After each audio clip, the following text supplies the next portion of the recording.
there is something essential and powerful about the conversations and talks that happen at the festival. We look to each other to inspire and inform, to spark conversation and foster dialogue, to reflect the world around us and bring new perspectives to light.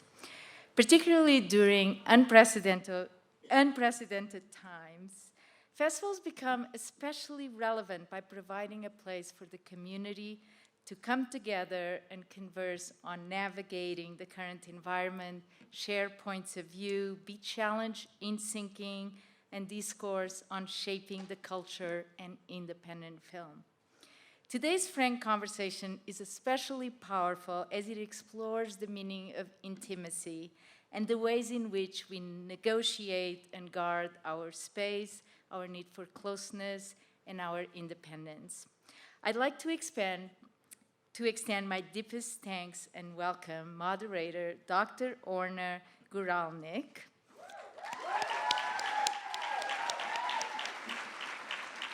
and panelists Ida O'Brien, Lisa Tadeo, and Barry Jenkins.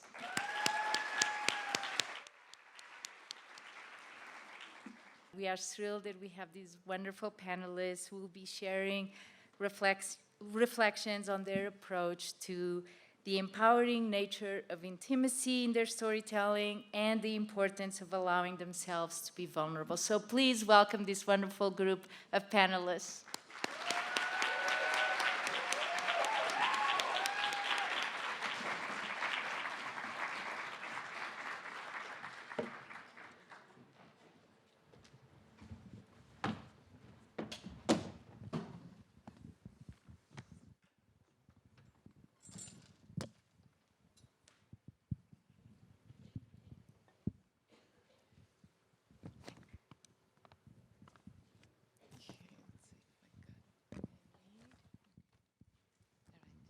Hello. Very excited to be here. Thank you, Sundance, for inviting me to speak with these amazing people. So, on the topic of intimacy, I want to start, we're going to get into, I have like a bunch of jumbled notes here, free associations. But I thought to bring us together and to bring you in with us, I thought to start with kind of an open-ended question, which is what I think we need in order to get closer to the concept of intimacy. I wanted to ask you guys, what is intimacy for you personally? Anything that comes to mind, like what is intimacy, with whom, what makes it possible for you to get there with another person, within yourself, what gets in the way. I'm asking even before we'll talk about work, but just talk to me. Shall I go? So yes, when you asked us that while we were waiting, it's like, oh my goodness, okay. For me, the fundamental is first, the intimacy with my partner, with my life partner, the life that we have created, and then the intimacy on the different levels of that, sort of how we are in our own intimate sexual lives, and how that shifts and changes, through the years, when we, bearing children, and then now into the years of menopause, and how that shifts and changes, which is very exciting, but also quite challenging also to navigate. And then, of course, how we look after our children, and then my children are now, young adults, and that's also really exciting, that continuing shifting and changing of how I'm intimate and caring and loving with my children. And then my friends. So in particular, there was one of my really best friends who, she was gorgeous. She's one of those people that sort of, we had conversations that just went down through the layers, work, family, children, us. And it was so special. And very sadly, she got cancer about this time last year. And then within 6 months, she was gone. And again, really feeling that love for her, and realizing the intimacy that she allowed me to experience with myself, with the depth to which we could have our conversations, and again, really, even in her passing, I so honor and respect her, and realizing how valuable that kind of intimacy is. It's beautiful. But what comes to your mind is the people that are closest to you, Yeah. and the changes that those relationships go through, and tracking the intimacy there. That's right. Tracking intimacy. Actually, with my partner, we didn't get married. We had a ceremony on our 10 years anniversary, and we gave thanks for the last 10 years and honoured ourselves, where we were right then, and then set our intention for the next 10 years. And I remember my partner saying, that she just, she wants to talk about everything. And we didn't end up doing it the next 10 years. We did it on our 25 years anniversary. And on that one, he was then celebrating that actually that's what keeps the intimacy is about open communication and having those open conversations and keeping that dialogue going. Well, that will be something to keep in mind, like how much is intimacy dependent on words versus other ways, which we'll get to. But well, that was beautiful, Ita. For me, when you asked me earlier, Orna, I thought, I'm always parsing what is sexual intimacy or sensual intimacy and physical intimacy, and then emotional intimacy. And I think I spoke to a lot of women for my book, 3 Women, and specifically with heterosexual females. There's so much of a performative aspect to intimacy, even to all of it. We're always sort of second guessing. Are we being too honest? Are we being too real? So for me, intimacy has a lot to do with honesty. And I've also been, prior to being with my, I've been calling him my first husband. He's still my husband. But I just do it to keep him on his toes because I'm really good at being intimacy. No. So for me, it's that I've finally, in my 30s and as I got older, started to understand what intimacy meant, because I had to let go of the performative aspect. And I say had to let go as though I wanted to hold on to it, and I didn't, but it's so hard to get rid of something we've been taught our whole lives that is what we have to do in order to maintain, that's very interesting. Like intimacy doesn't live in a vacuum; it lives within. And it's in society. It's like within it's art. society. The way that we feel about ourselves is kind of, pre-Me Too, post. It all sort of fluctuates and changes. Right. And what we call intimacy today wasn't intimacy 50 years ago. No, and certainly exactly. won't be if we survive another 50 years. Yes. Yes. Barry? Well, as the resident male on the panel, I feel like I should be like, intimacy is taking out the trash and doing the dishes. It really is. So, Orna, I'm going to be honest with you. So, Lulu has been watching the show. My partner, Lulu Wong, has been watching the show, and I'll hear her watching the show in the other room, and she's been slowly getting me to watch the show. And, I was like, oh, I'll just listen. We'll be in bed. She'll put on the laptop. I'll listen. And it literally just hit me like 5 minutes before we went on stage. I was like, holy shit, it's her from the show. So I texted Lulu, and she's like, you have to tell her how much I love the show. And now she's watched all 3 seasons multiple times. And now she's like, you have to watch them all with me now that you know her. So I think intimacy for me is just, it's funny. I love the way Lisa went into the question or the answer. I thought immediately you meant emotional intimacy, but I think it is important to break down or distinguish the different levels, the different kinds of intimacy, sexual intimacy, spiritual intimacy, intellectual intimacy. I just went right to emotional intimacy, and part of that is because I know we don't want to talk about the work, but because of what I do, I'm always trying to find a way to take the skill out of the things I do, to take the intellectual aspect out of what I do, and just get to something very real and visceral. And I feel like for me, you were talking, Lisa, about how performative, intimacy can be, and you were speaking from a hetero-female perspective. And I think I sense some of that as well. And so to me, it's intimacy, especially with, in my current relationship, is always like, I know what I want to be saying. I know what I think I should be saying right now. But in here, I also know what I'm feeling. And the most direct way for us to be intimate right now is something Lulu's been teaching me by watching your damn show multiple times, is what is the work that I can do that doesn't feel like work to get to that point where it's just that thing.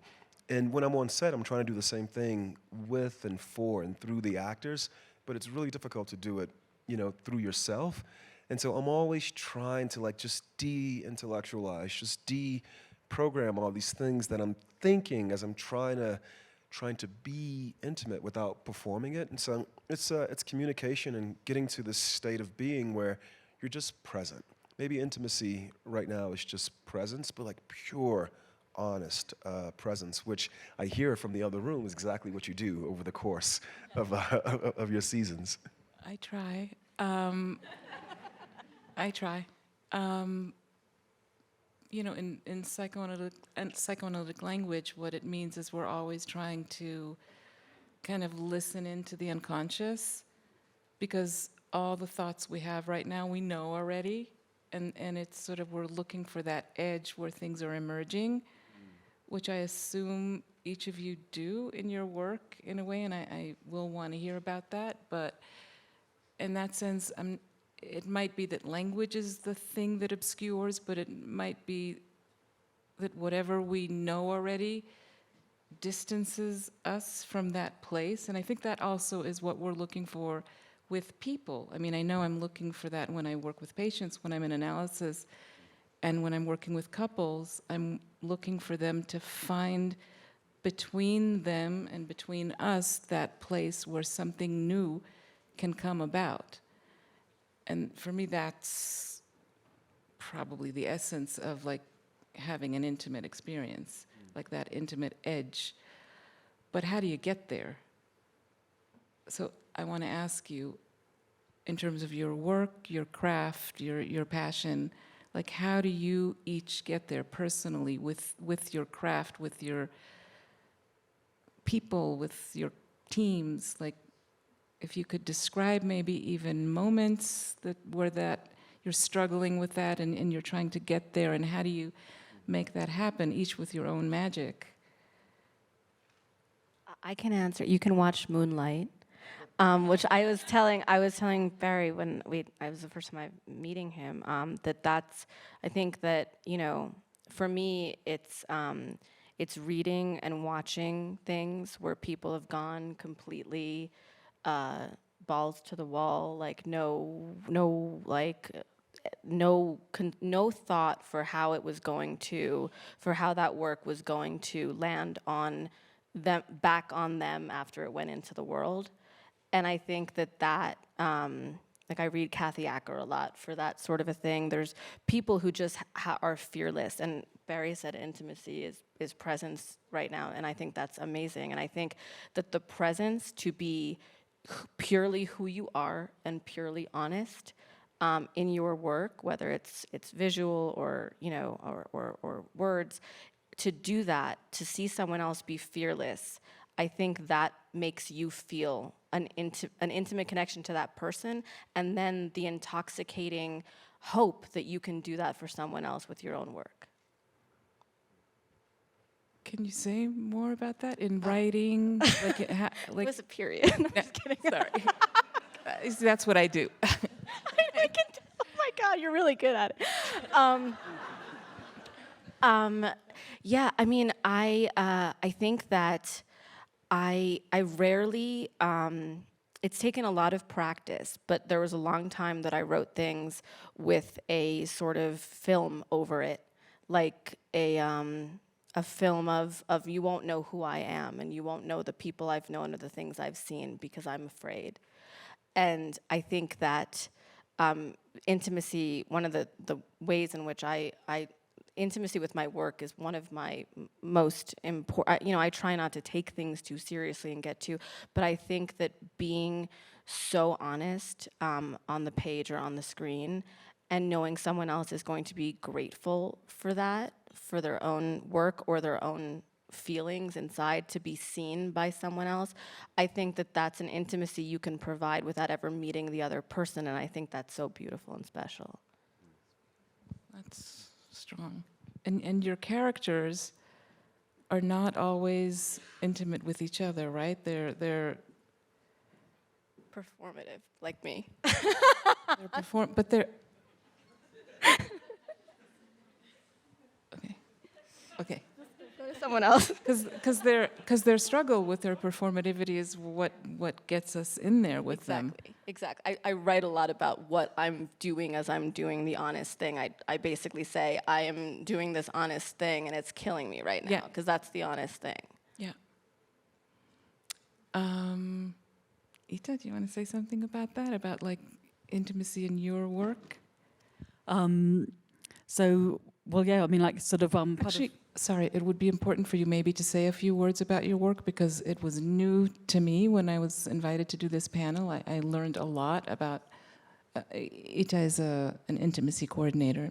It would be helpful if you describe for people who don't yet know what that is. So yes, I have. I've been in this industry, in this profession. Well, actually, started training as a dancer at the age of 3. I had my first professional job at 18, and then trained as an actor. I worked as an actor, and then as a movement teacher, movement director, and then was creating my own work and doing a device piece of work and looking at how I put in place a really good and robust rehearsal process, allowing the actors to be really present, open, grounded with themselves in the space and with each other, so they can explore really challenging, intimate content. And then one of my colleagues asked me to start teaching what I was developing in her drama school. And then the students, after 3 years, started saying, this is great here, what's happening in the industry. So I started sharing the work with the industry, and that was early 2017. And I first shared it with the group of agents, the Personal Managers Association, in June of 2017. And then trying to talk to equity, which didn't quite happen, and then Weinstein happened, and the subsequent Me Too and Time's Up movements. And by then I had the intimacy onset guidelines ready to share with the industry, and it with the shift in the industry, everybody saying, we've known this behaviour has been happening, we can't turn a blind eye anymore, and in that intention, the codes of conduct being made. And that shift to going, we have to work with respect. And then within that place, I was there to say, and here are the intimacy onset guidelines, which is bringing a professional structure and the role of the professional, just like a choreographer or a stunt coordinator, in order to have a professional process by which we can engage with the intimate content openly, serving the director's vision, serving the writing, allowing the actors to call their, to share their requirements, to really, we're inviting their boundaries so that we can all work openly, creatively, with everybody having their voice, feeling autonomous, and making the best art possible. Mm-hmm.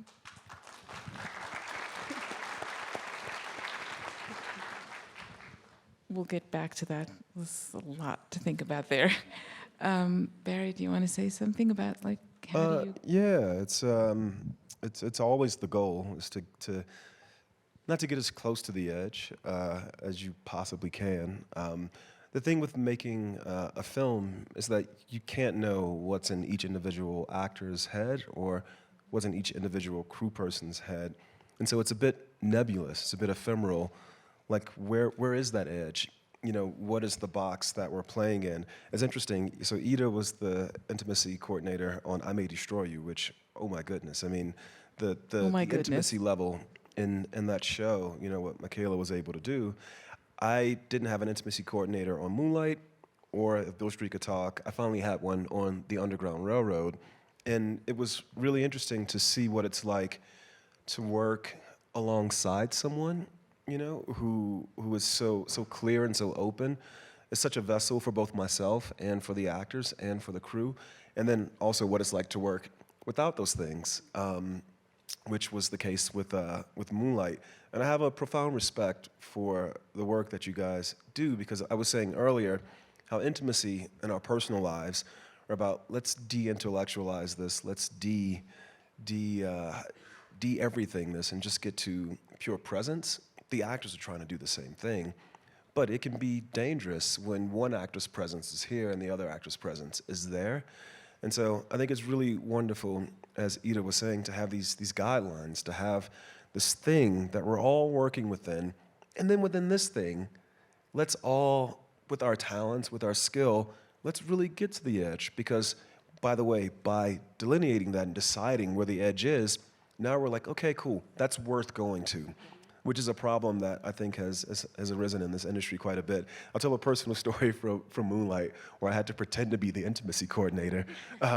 It's the scene in the second chapter where the two boys are on the beach. And, you know, from an HR perspective, I can't ask anyone their sexuality, how they identify, things like that. So, and then these are kids. Like, Jarrell was 18, Ashton was maybe 19 or 20. Who knows if they even knew, you know, what their sexuality, you know, how they identified themselves. But we're doing this scene, and I realized, oh shit, neither one of these kids has been in a movie before. They never kissed anybody on screen before. They never kissed anybody in front of a crew. And so Jarrell was having big problems with the scene. And we're on the beach, very low budget film. We have this huge like lighting rig, and it's so windy. I'm like, the kids might die because the thing might fall over. And then also they have to make out in front of all these people, and it's like all these gruff like dudes on the grip department. And so Jarrell comes to me and he's like, Barry, I don't understand what's happening in the scene. I was like, bro, is it the script? How do you not understand it? This is where I needed you. And he goes, well, you know, I understand, you know, it's like their first sexual experience. I go, oh, I don't think it's Kevin's first sexual experience. He goes, oh yeah, I see what you mean. You're right. You know, it's not Kevin's first sexual experience. It's not the first time he's ever kissed a man. I go, no, it's not the first time he's ever kissed a man. He goes, but Chiron, it's probably the first time he's ever kissed a man. And he looked at me, and I didn't say anything because I love it when an actor could find the answer for themselves. And he just said, oh, Chiron has never kissed anybody. I go, yeah, he's never kissed anybody, and he trusts you. Help him with that. And that gave him he knew then, I'm not here to physically, like, really show this guy, like, what it's about. I'm not here to take it. It was like, I am here to help him through this experience that I've been through. And from there, now the box, the frame, the edge was set, and it's like the scene directed itself from there. But that's something that me, you, Ashton, and Jarrell, I realize now that I've worked with an intimacy coordinator, we would have worked that thing out. Yeah. And so instead of wasting 3 hours, like, why is this kid not present? And it's like, oh shit, we have to get to the point where he understands exactly what he's doing, exactly where the edge is, how he's going to touch this person, why he's touching this person, and then boom, we're off to the races. So it's one of those things, man. I think I was very fortunate in that case, because Jarrell, respect to him, pulled me aside and said, we have to talk about this. But when you have an intimacy coordinator, from the moment you start the production, that scene is marked. And you and I are having a conversation, you're having separate conversations with the kids, and then we all come together and find out, how are we going to build this very intimate portrait, capture this moment in a very safe way? It's beautiful. Yeah, no, that's spot on, and that's absolutely what we do. Is the intimacy coordinator is again. So first of all, you say about being present.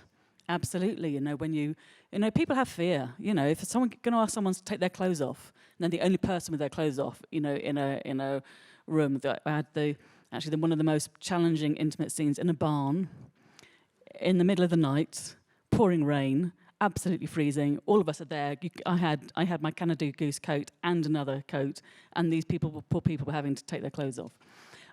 So again, it's those open conversations, and then being the vessel through which, you know. So first of all, it's always about serving the writing. So then, with a director, then serving the writing through the director's vision, and then, as you said, and for me, the role of the intimacy coordinator is absolutely that. We're the conduit by which we can hold the frame, so that we facilitate that actor-director conversation. It always starts from there, and then as the intimacy coordinator, we're just being present. We're just being present and listening, and we're listening not just to what people say, but how they say it, and where their tensions are, and then supporting and inviting that, you know, exciting actor-director mining into the scene just as you did, and it's beautiful what you say about, you know, you don't want to perhaps offer all the answers, but give space so that you're allowing, you know what you want, but as that you're allowing the actor also to bring something of themselves. And for me, from being an actor,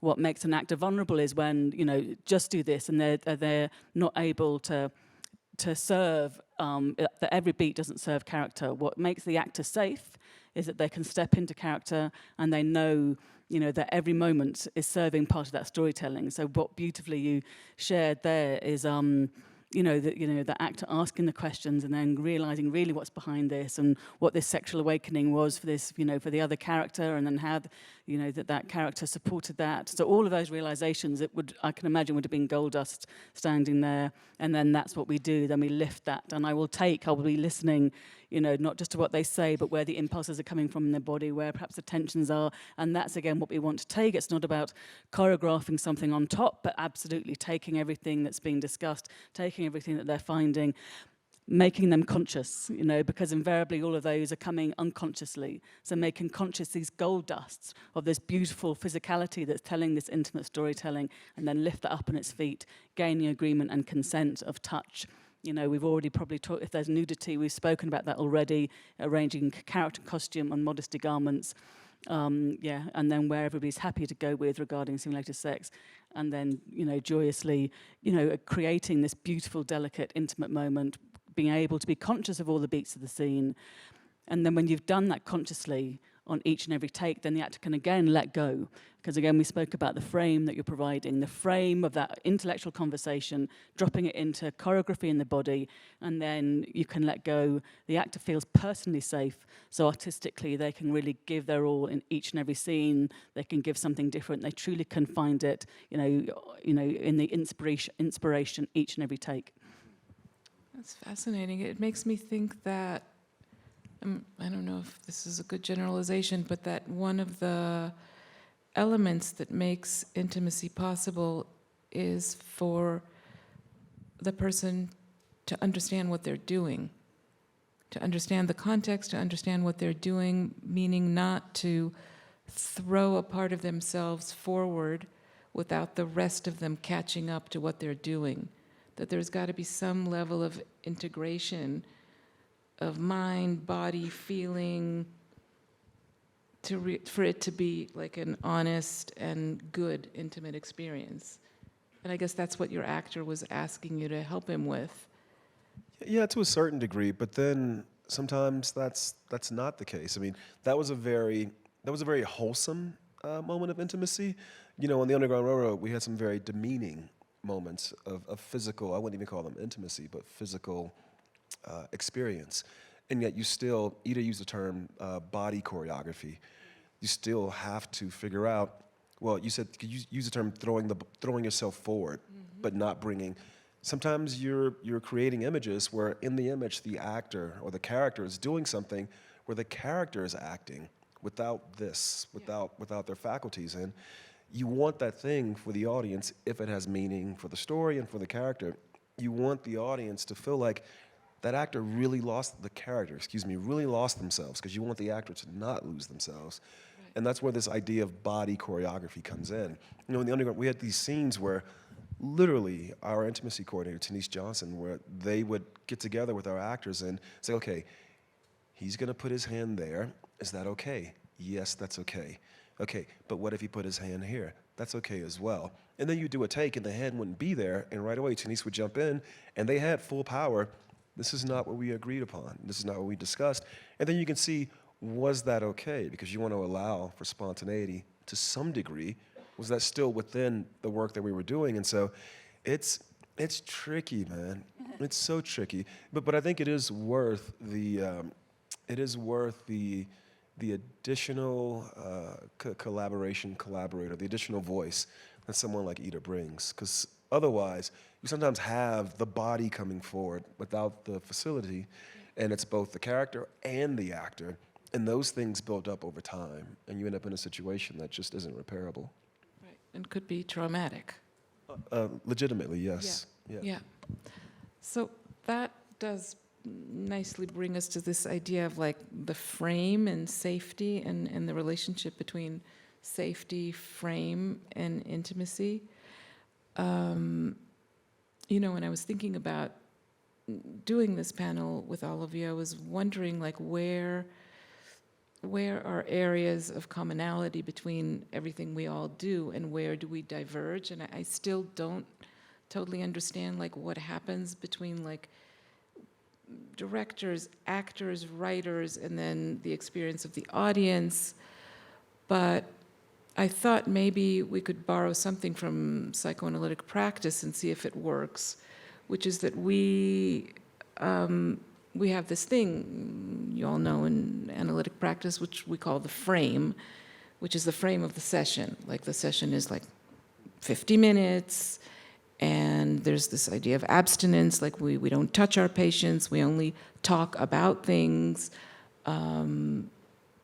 Anything can happen within the frame that is in thought and words and feeling, but not in action, confidentiality. So this is our frame, and that frame supposedly creates so much safety that wild things can happen and the unconscious can then come through. So I don't know if that, is that something you relate to? And what is the relationship between this like idea of safety and frame and then freedom and intimacy? Well, so for me, absolutely. You know, the overriding tenets of the intimacy work is open communication and transparency, and then putting in place a process that allows for agreement and consent, and that, as we said, is of touch, of simulated sexual content and of nudity, and then the frame of clear choreography. And again, we spoke about... Can you just say a few words about the frame of clear choreography? Like describe it so we can know. Well, again, just as we were saying that, you know, that the process starts from the get-go, always our conversation with the director first of all, and then, you know, we will make, you know, as Barry was saying, we will make a scene breakdown form. So, you know, with either a TV series or a film, we'll be separating out all the scenes, we'll be identifying all of them, and then that journey through to you know, this is all the pre-work before you ever get to set, you know, checking out with the actor, like I say, inviting their requirements. So we're inviting, regarding again a frame where we're inviting and invite their no, you know. So we're saying, tell us what's not okay for you, and that's a big shift in the industry. Before that, it was you're an actor. You know, you're expected to be naked, you're expected to do simulated sexual content because that's your job. And if you ever said no, you're literally, either you're considered a diva or a troublemaker, and you really would be in fear of losing your job. Well, now, joyously, that's turned on its head.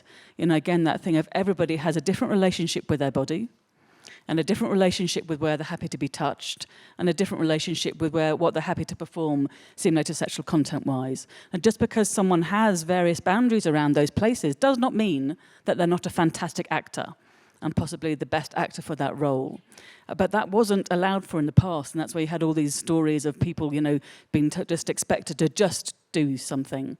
And it's really, you know, I do find it absolutely joyous been able to have the process now, the professional structure, that you listen to the director, and then that process of inviting your boundaries. Tell us your no.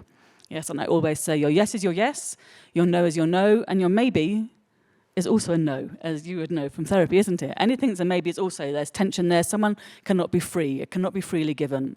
And also that consent is a process, not a moment. Yes? Yeah, consent, yeah. So then so all of that has to be put in place so that then when we get to the choreography, then we've known all that, and then we can choreograph within the actor's boundaries, so that, again, that sense of separating out the frame, of separating out who you are as a person with then who you are as a professional and what you're offering, yes, professionally, for this character, for this intimate content, and then that's what we choreograph with. Yeah. So maybe we can, I want to hear what you guys think about this, but I'm wondering how much pushback you're getting on that. But Yeah. Any thoughts on this, Lisa? Well, for me, I had not. It was my first time working with an intimacy coordinator on 3 women, Claire Warden, who's brilliant, and Ida knows her, right? And she was also a fight choreographer and a dance choreographer. And so the bodily movement, seeing all that, was just stunning, truly, like we've all been discussing. But while I was in the writing phase of writing, adapting the episodes from the book, I have been used to in my books writing sexual scenes of my characters and having no remorse, essentially, for not remorse, but they are my characters, or there's an avatar of me, or but they are mine, and they're there, and I they have to sort of do what I've told them to do. I mean, you could put them through Exactly, because whatever. Because they're either in my head or in my past or in whatever they are, but they're not real people. But with 3 women, which obviously was 3 real women, including myself, which I put into the show, and Shailene Woodley played a version of me.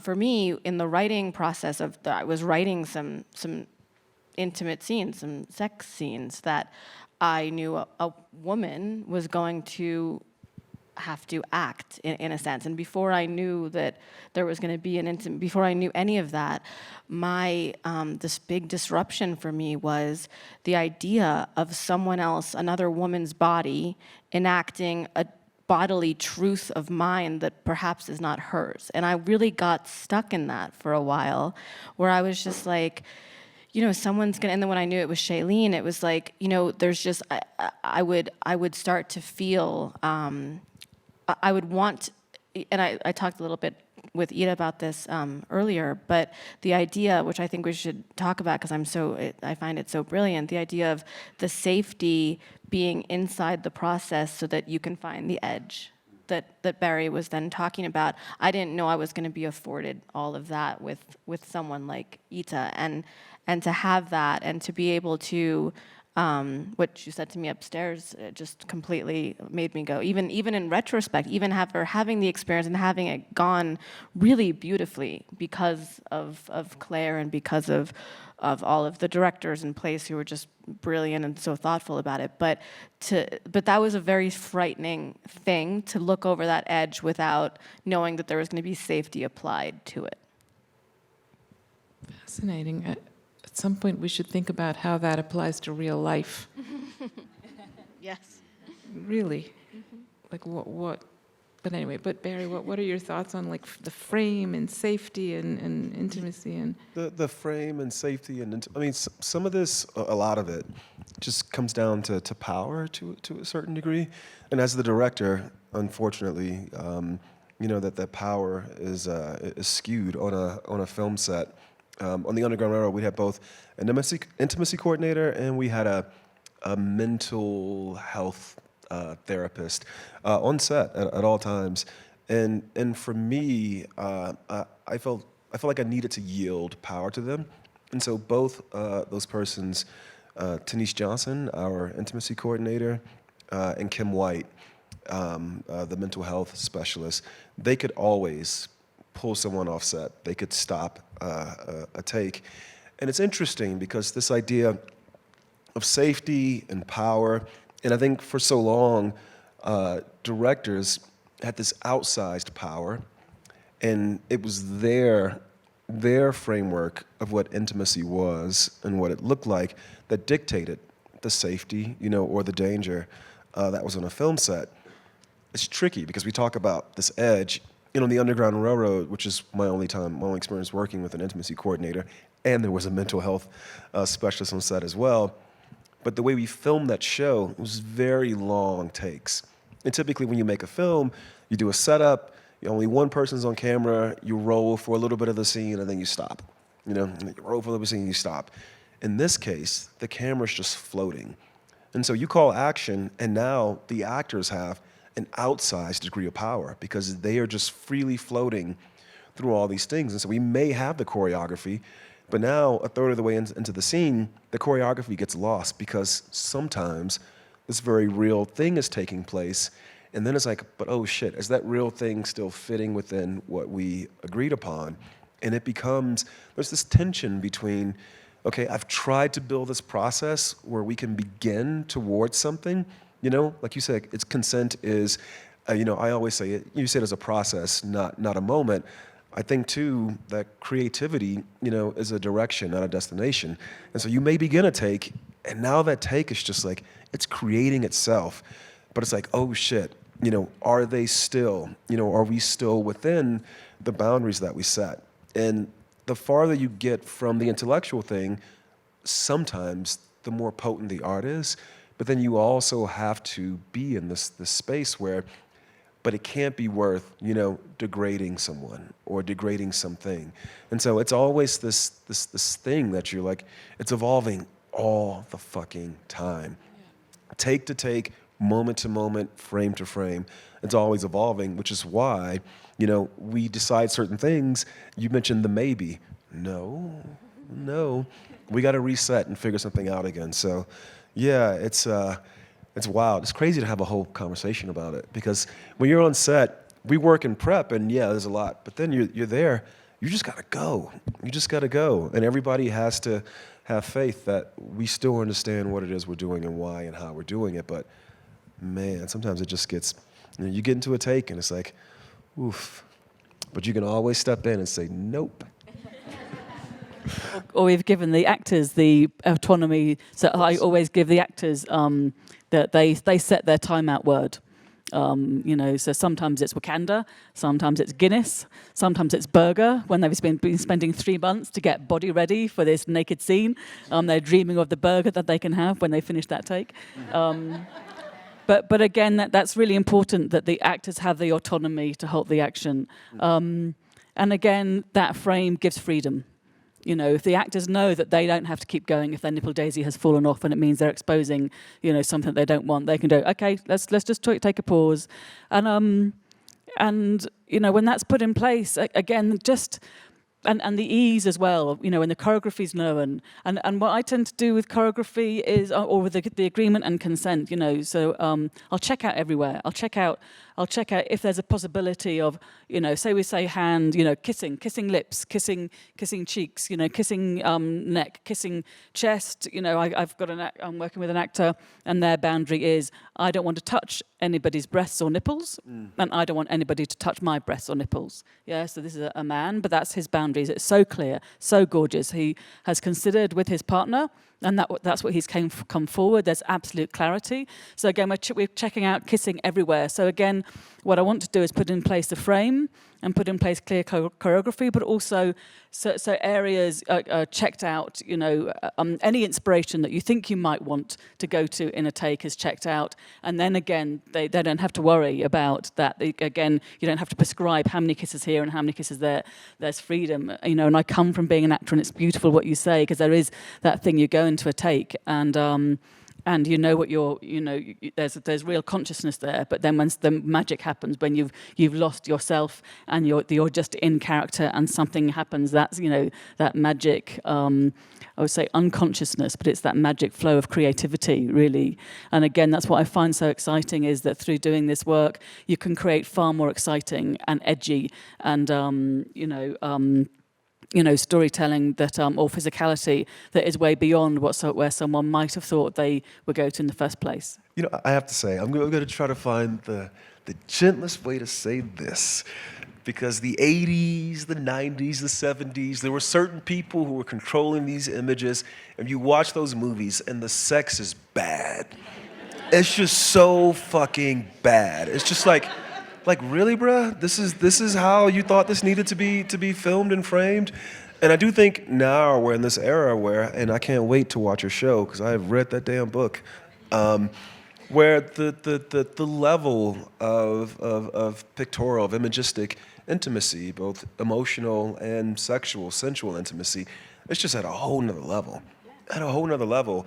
And I think that it's assumed that, oh, here come these intimacy coordinators, I can't do my shit no more. It's like, no, you just have to think, not even harder, just think smarter. You just have to be more thoughtful. and just and more considerate, you know. And I think working that way, you get people to really be in their bodies, just really be in their bodies. Yes, ma'am. But and I, you know, I hope it's you know, it's the process, the preparation. I mean, that is really the difference. You know, in the past, you know, a stunt would have been thought about right from the get-go, or a choreography, and that's just what we're saying. Think of this, the body dance of the intimate content is the same, that needs that preparation. But then really, we can be more exciting. You know, I just had the joy of working on Lady Chatterley's Lover. That's a film that's just out. And there, the journey of the intimate content is really precise. You know, they have their first sexual encounter that's really quite full on, you know, straight off. But there's so much emotionally that's held back. You know, I had the joy of, we had, you know, working with Laura de Clement, Tonneray, who understood the rehearsal process. So we had 2 weeks rehearsals. Well, in fact, I actually had a week's rehearsal before the actors came in because they weren't available. So I brought 2 dancers in. And we worked, well, first of all, with dancers who I knew, and so that myself and Laura and Benoit, the fantastic cinematographer, so we charted it first. And then, of course, you throw that out because you want the actors to discover it, and then rediscovering it. And again, we charted the whole of the choreography in the rehearsal room before we got on set. And so that's known, it's in their bodies. And again, that thing of a body dance, a choreography, we know when you've choreographed it, and then you can let go on it. And then it seeps into someone's nervous system, and then when you come back and refine it, and of course those scenes, particularly there's a gorgeous one that we were right at in the woods, you know, down to full nakedness, and it's just glorious. And for me, nature and, you know, the intimate content, there's that alchemy of just the release and being in nature. So again, I hope that, you know, we can push the boundaries, because it can be both clearly choreographed, but creatively we can go further. I was going to say, you said the thing about power. I would say that on our production, on the closed set days, on the intimacy days, that Claire, our intimacy coordinator, was the one with the most power. And I have to say, there's, you know, a lot of things in the world that have not changed, despite how much we all pretend that they have. But I will say that I think intimacy stuff, at least in my experience, that sort of the idea that power has been given to the appropriate people is such a huge get for everybody. Well, it's an incredible shift in ideology around power, which is like a big one. It's I mean, we talked about it the other day, like, is this a feminist shift in terms of understanding, like, egalitarianism and how you distribute power? And I'm thinking both about the fact that even the most liberal of us want that. We have that yearning for this kind of egalitarian, democratic distribution of power, yet we can also regress or shift into other ideologies where dominance and the worship of power are also in us. And I'm wondering, how do you include that in the storytelling process, in the filmmaking process? Like, how do you stay close to all those different parts of the psyche of humanity? And then, you know, to complicate it further, the way we understand, I'm just thinking about regulation of sexuality, that we might have a good idea right now of what good sex is and what's the right way to do things and what's ethical, but that, I'm always suspicious even of that, like, in the service of what is that? How are we going to discover tomorrow that this was in the service of some other... I don't know. This is just, I'm riffing here, but what are your thoughts? I was going to say, one thing that I was thinking about when you were just talking was that one of our phenomenal actors, DeWanda Wise, she did a masturbation moment that what we tried to do on Three Women, what I was really, I wanted to have more on just a purely sort of mathematical basis, I wanted more male frontal nudity than female. I just thought if we started with something like a nice, clear, like, let's just, let's have it all be even. Steven will start with the deficit and bring it up. I'm not great at math, but I knew I wanted more penises than vaginas. So DeWanda had this masturbation scene, and it was very sensual. It was beautiful. It was beautifully shot. Everything about it was amazing. And then, some of the things that we were talking about was we've done so much work with showing female desire through a female lens. Is this going to be is showing her and her naked body too, and we had this whole conversation that she was not there for. And then, we were talking about maybe cutting the scene. And then I talked to DeWanda about it, and she's like, and I hope I'm speaking for her, I don't like doing that, but she said something that I just have not gotten out of my head. She was like, we're always talking about, the male gaze, blah, blah, blah. She's like, I think that I have a lot of lesbians who like to watch me naked. And to not sort of even bring that up as a question, do you know what I mean? Like, we're so, that it's just about having more conversations and how much more you can get at, and then how much more you can layer back in to make sure that initial feeling is taken care of. But now you have more information to make an informed decision. It's all fascinating. And I find it quite interesting for you to say that you felt that Claire had the greatest power on set.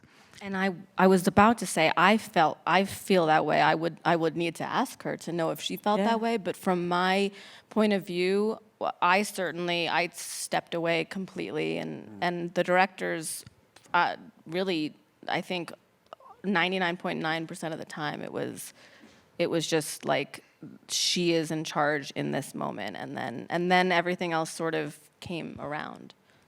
So I find that fascinating. I think of, my statement is I'm of service. Mm-hmm. I'm of service to the director. I'm an ally of the producer by putting in place best practice across the whole of the production, because that's also the consideration that when you've got intimate content, you're not just taking care of the actors, but you're taking care of the crew. Again, as you were saying, Barry, you've got no idea what people's backgrounds are. You've got no idea something that can seem like a beautiful, intimate scene might be incredibly activating for somebody. And of course, if you're working with challenging and abusive intimate content, then there's a high chance that not only people from your cast that you're taking care of, but absolutely from the crew. So again, it's gorgeous that what's happening now, working with either a wellbeing facilitator or an artist wellbeing practitioner. So I've co-worked with an artist wellbeing practitioner since my devised work in 2015, and then on any production that, again, part of my risk assessment is that there is challenging intimate content that I will be saying, and I co-work with an artist wellbeing practitioner, that part of my practice is, again, with your role as a therapist, is that I can support and recognize possible activation and someone that is going to a place of, being vulnerable in that way. But those aren't my skills, so that's where I'll co-work with an artist wellbeing practitioner and saying they need to dovetail with me and with the crew in order to make sure that there's mental health, care. And like if there's challenging intimate content coming up, I will say, again, best practice with the production is saying to the producers to flag it, and you need to do it in good time. So at least a week before that, I had a rape scene in a production of Dangerous Liaisons, and again, worked really closely with the producers so that wording goes out, that it's flagged to the cast and the crew, and that there's counselling put in place, so that, and again supporting, so that anybody feels that they do need to come forward and perhaps their requirements are that they cannot be on set that day, they don't want to be present with being engaged in it. This intimate scene, the rape scene in Dangerous Liaisons was full on, and again, really careful preparation of the actors for performing that, and of the crew. And again, that makes me feel, it's really, joyous that's been put in place. Again, we don't have to dumb down the content that's been made, but we are putting in place best practice across the whole of the production. But I certainly don't think of myself as running the show. I still think of myself as absolutely being of service across the board, and it's always serving the director's vision first and supporting the production and the producers to have best practice across the whole performance. But can I ask? I mean, this is a provocative question, but what? And again, it's what if people's sense of, what if safety can be a cover-up for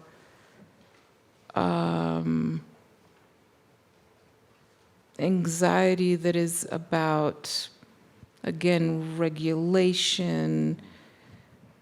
What if someone doesn't feel safe around a queer moment? Or I'm thinking of like racism and homophobia and all these, all these ways that people haven't felt safe because things challenged the way they want things to be, challenge the status quo. I mean, how do you differentiate those?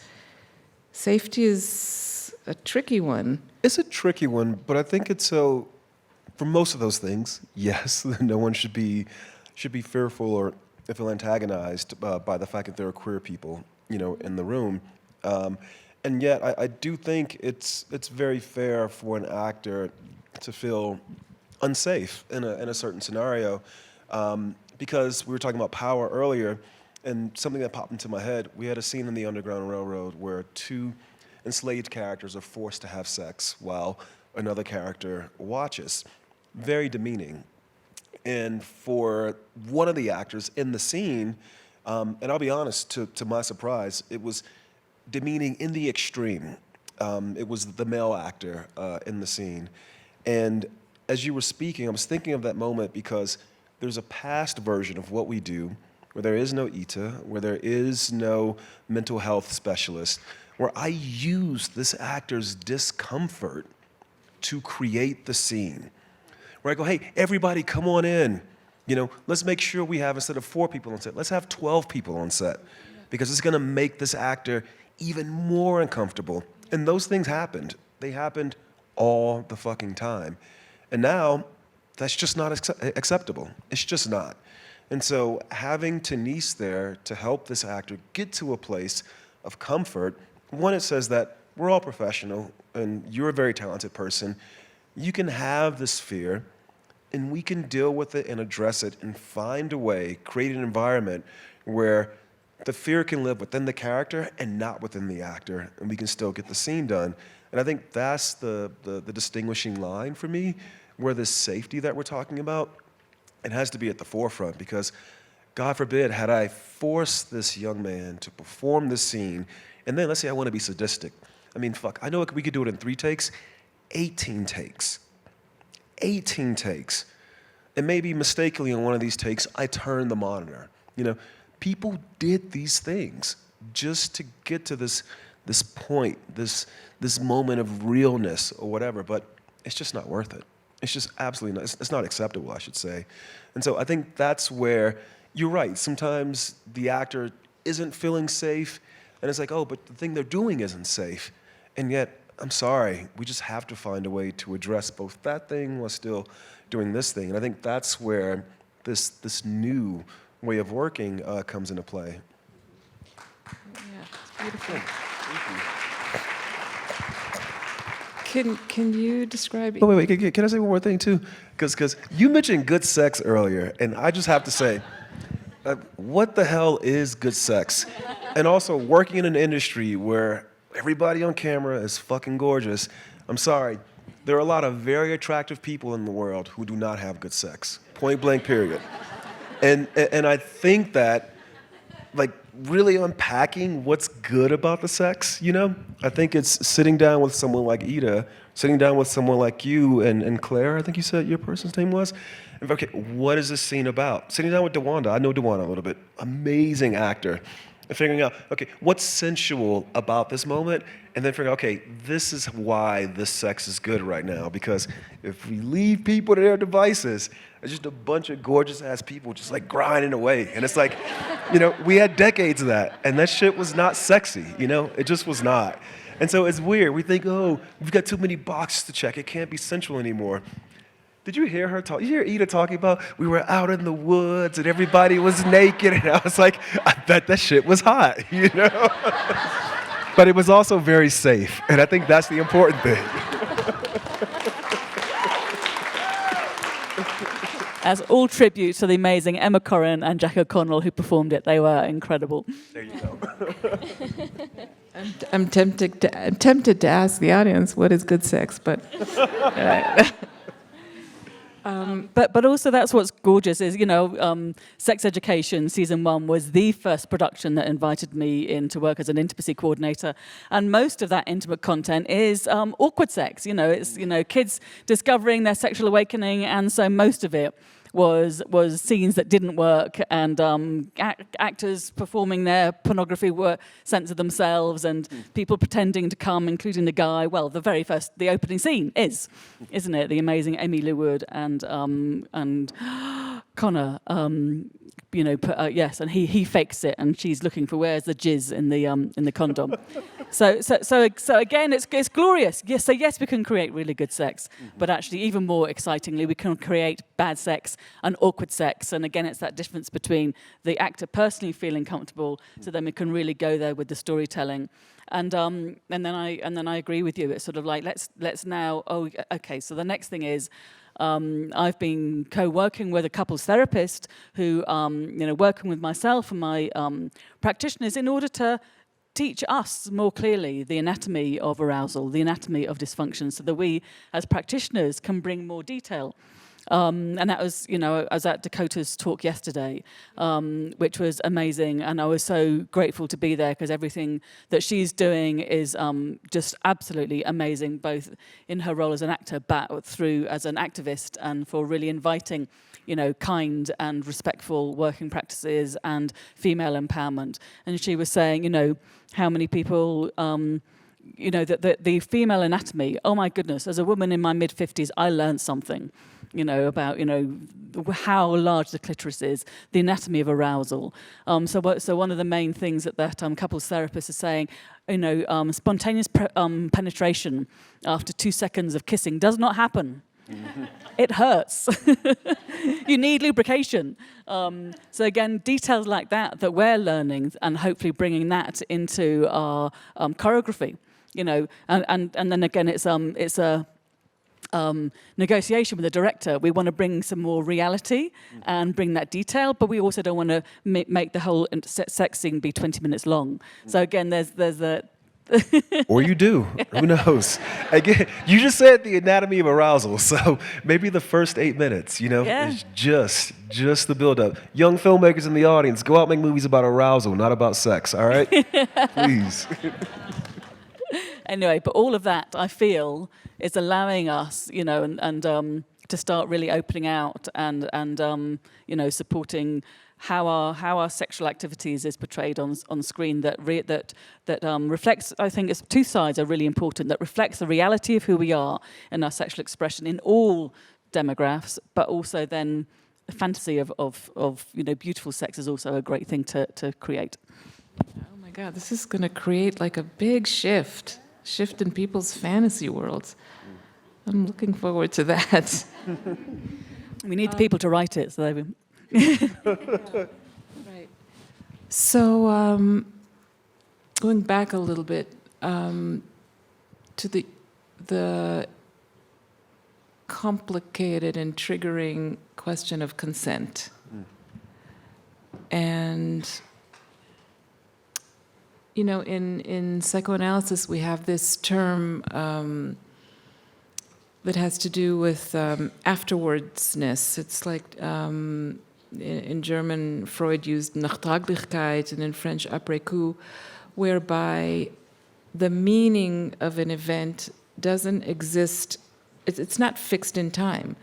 You can have an experience and then look back on it from a different place in your development and have a whole other take on what happened to you, which complicates the whole Me Too movement. And I'm wondering how you deal with that with actors.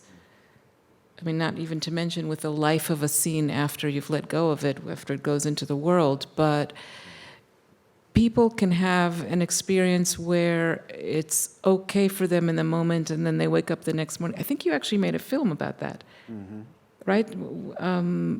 Where a couple kind of, it starts after they... My first film, yeah, Medicine Yeah. for Melancholy, yeah.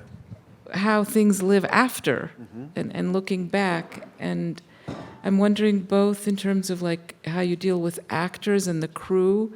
I know on our set in couples therapy, there are moments where the crew is like too overwhelmed with what's going on, and it takes time later to process it and make sense of it. And with patients, they can be going into a session and going places that are shocking to them, and then they leave the session, and you don't know how it lives within them. They come back, and it suddenly something that to me might have seemed like profound, for them they went too far.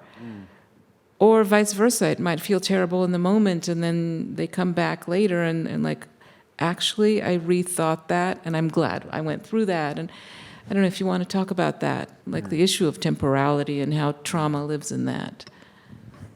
Well, I can speak to that.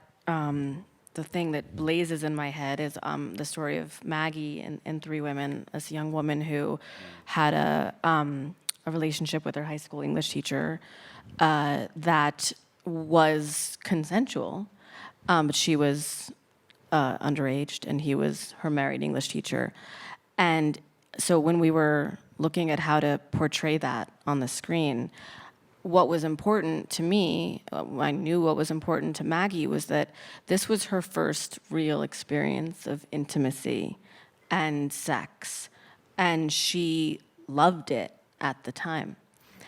And I didn't want it to be shown in a light where we're looking back on it with this, with the gaze of hindsight being 2010 and et cetera, but to look at it the way that she experienced it. And that's a difficult thing to ask two actors to do. This is, it was very difficult for Jason Ralph, who played the teacher, and Gabrielle Creevy, who plays Maggie, brilliantly. They did it brilliantly, but it was super hard. And what's so hard is that exactly what you're saying, that in that moment, in all those moments, she was experiencing pleasure, orgasm, love, intimacy, deep friendship. And then later, when she realized that she had been groomed by someone that she trusted, all of those things that she looked back on. So there's some scenes where she looks back later that are touched with that. But the moment when it's happening, the flashbacks of when she was in high school, those have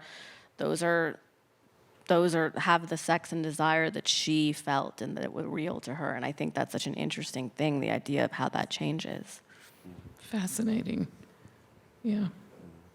Other thoughts? Yeah, as a director, it's you do have to do more work. You have to be, especially with the Underground Railroad. I often said that I had to always have in mind 3 different versions of the scene that I was creating. There was the scene that was expected of me, there was the scene we were doing, and there was the scene that I could create. But usually that one that I could create was one where, because of the power of the director, the manipulation of the sensationalism of images, it's like, why do I want to create that image? And I had to always be aware of what it was and just kind of check myself and always know that I'm not pushing these people to this point because I'm seduced by the possibility of this thing, or just the outsized nature of this thing. And you don't always get it right. You don't always get it right. And I think having a mental health specialist on set for Underground Railroad was key, because there were several times where I would look at her, she would look at me, and I realized in her face, this actor right now agreed to do this thing, but it is going to kill them if they continue to do this thing. And we would literally pull people out of scenes and just stop. She literally pulled me off set one day because I was just stomaching, just swallowing all these. I'm the director, I gotta be tough. She pulled me off set one day and shut down production for about 3 hours because she could tell I wasn't processing the images that we were creating. And so it's, you know, the temporality of consent is really tricky, man. You know, in the next to last episode of The Underground Railroad, the very end of the episode is this child crying over the body of this character played by Joel Edgerton. And it wasn't planned. You know, we had done this big shot on a Steadicam, and the kid, I could hear him, but I couldn't see him. And so he was off camera. The camera had gone very far away. And I had the conversation we're having right now with myself in my head. Do I have consent to send the camera back to film this child who literally was just expressing himself as the character? And the negotiation I had in my head was, and I'm saying this the first time out loud, I didn't think I was a good enough director to get the child to do this thing in an organized way where we knew we're setting up the camera to do this right now. He was doing it within the framework of the character. So I whispered to James, he got into the ear of the Steadicam operator, and the guy, we said, in the movie. We always say, in the movie. He floated back, walked all the way through the set, and he turned the corner, and there this child was, Chase Dillon, and he's crying over the body. And Joel, thank God, such a good actor, he is performing with him, and the camera just drifts, goes right up to, and it's like an extremely intimate moment that I felt I couldn't capture any other way. But I went home and I thought about it, because as the camera was moving towards him, it almost felt like I was taking something from him, or I was impinging upon this moment that wasn't meant for me. And yet the camera is there. You know, everything we're doing is we're inserting ourselves into the lives of these characters. And so we captured it, but I still wrestle with it, man. Because someday that kid's gonna be 35 and he's gonna look back and he's gonna realize, I don't know what was in my head right then. I just know I was just crying, I was losing it. And somehow Barry and these people captured it. But it was like that line where I was like, well, fuck, I gotta get this, you know? But the whole time I was like, but do I have the right to get this? And, you know, it's in the show and it's done. And, you know, that's the thing you wrestle with. Okay, so again, that's what we're saying, isn't it? There's, you know, an actor's in character, and then that character, just as, you know, when you write a character, suddenly they take on a life of their own. And for me, the important point was he was in character, and it was a character's tears, and you say the other character was going with it, and they were discovering more about, you know, that moment in these characters. So that's one thing for me. And then the next part of our role as well is, you know, we have our prep, and then we have our day on set, and the very important part is then our follow-up.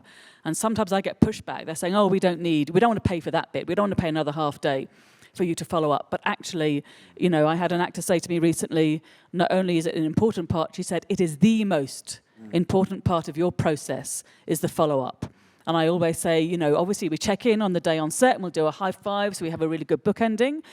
But we will, but then I will also say to wait at least 24 hours. I know you want to say something. Let me finish. Yeah, I ran in and gave him a bear hug. Yeah. When I called, I fucking ran through the set. It was like tripping on rocks, and I gave him a bear hug because I kind of knew what he had been through, and maybe it was guilt, but I fucking ran and I grabbed him immediately. But, and I'm sure. So first of all, there's, you know, with that separating, going from personal self into character. So again, I say to my actors, really use your warm up, do whatever process you need to do to step into character, but then step out of it. And part of it is just either a high five or a hug.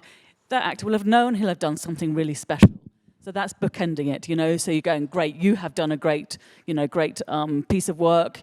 And I also really the character name as opposed to the actor's name. So when we're checking in touch, we're checking in, you know, using your personal name, and then when we step into character, then using the character's name. So when we bookend and come back out, you're saying either Tom, Dick, or Harry, well done, you've done a great day on set. So that's really important. But then the follow-up, you know, so then a day or so later, checking in and going, how do you feel about that? And sometimes they go, oh, I'm so proud. I know I did something that's really great. And sometimes they say, I woke up and I've given too much of my nakedness. I'm feeling, I gave too much of myself. but I have to just put up and shut up and get on with it. It's like, no, you don't anymore, because then the process is, that open conversation continues. So then, I co-work with the producers, and it's very important that the actor sees that content before it goes out to the world. So they can either see it on the day, see playback, and that works for some people and not others, or for some directors, because it can slow things up. Or you can arrange the rushes, so then sort of the next time they come in, it's all ready and they can see them. Or you can see a rough cut of the edit. And very often I feel the rough cut of the edit is the best time, because there's distance, the directors pull together a basic shape so that they're seeing what they want. And so anything that you feel, so particularly with intimate content, I'm saying it's absolutely important that the actor isn't scuppered, by suddenly seeing up on screen if they haven't seen it and they're sat next to their granny and they go, oh my goodness, I saw a bit more of me than I thought we were going to. So that, which would make them vulnerable. So that part of the process is again what we're putting in place and is so important.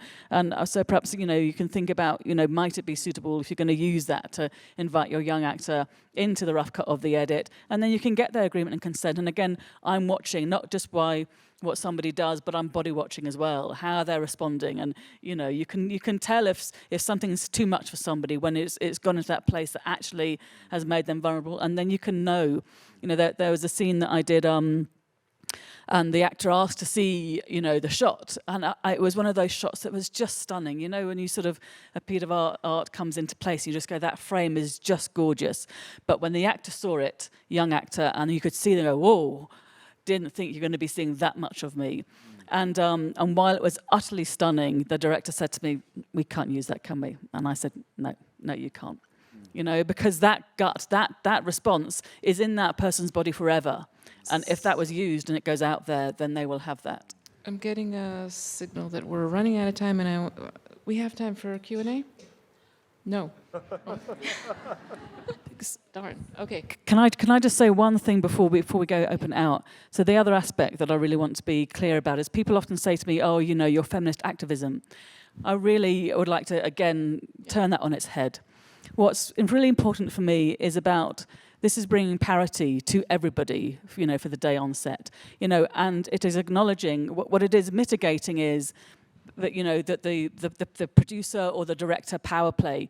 Of course, it's the director's vision that goes, and in fact, that's what we're supporting. Of course, the producers are the ones that hold the money. But what we're creating is parity for all. I had a producer say to me once, "You're here for the girl, right?" And I would say, you wouldn't say to a stunt coordinator, "You're here for the goodie." Forget about the person playing the baddie. It's ridiculous. So for me, we're here for everybody. And what's joyous is that it's actually as much, if not more so, the men who are able to say, actually, no, I'm not comfortable with this. Or so often, because most times, our male actors are so gorgeous. They're in this profession because they are feely, touchy, kind people. But they actually, in the past, have shorn themselves up. And go, so long as they're all right, so long as my partner's okay. And actually we're now just opening it out, allowing everybody to bottom out, and again, being present. How are you? What do you need for you? So that everybody is, so it's for everybody. It's about being human and about working with respect. I don't like it when it's about feminist. Love it, love it.